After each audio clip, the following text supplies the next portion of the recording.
Hey, Captain here, preaching large, teaching the word, and inspiring, 3 minutes at a time.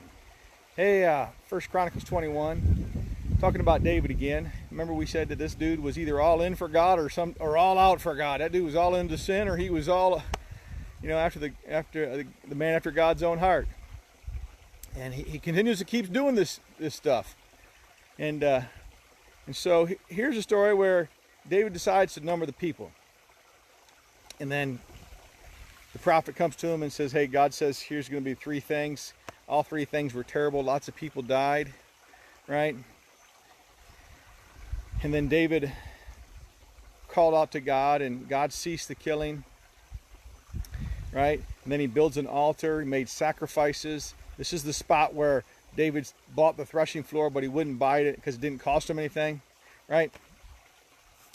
And so there's a couple different morals of the story here that I want to touch on today. And the first is, so David, at the end of that discourse, at the very end of that chapter of 21, it says that the tabernacle of Moses that they had in the wilderness was there at Gibeon, where he was at. And so that place where they set up and God's Spirit resided was there.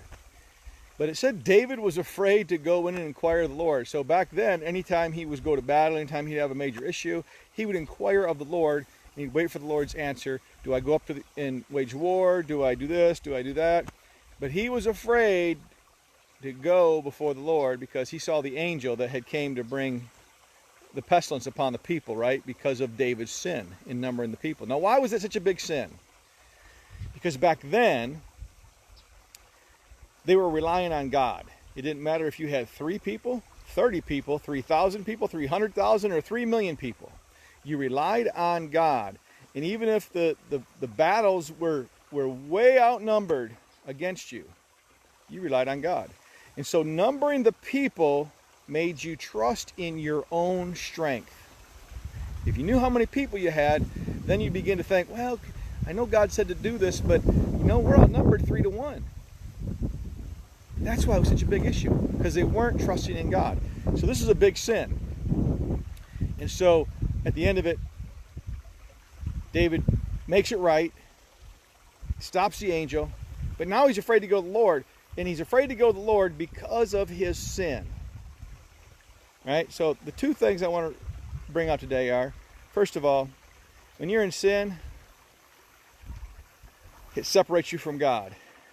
You don't even want to be around God. I mean, it's kind of hard to ask God to get you out of a situation when you keep sinning. So, stop sinning, turn back to God. The other moral is, just like David, he was a big screw-up. He kept screwing up over and over and over and over. But God kept forgiving him. And if that's you today, just turn to God.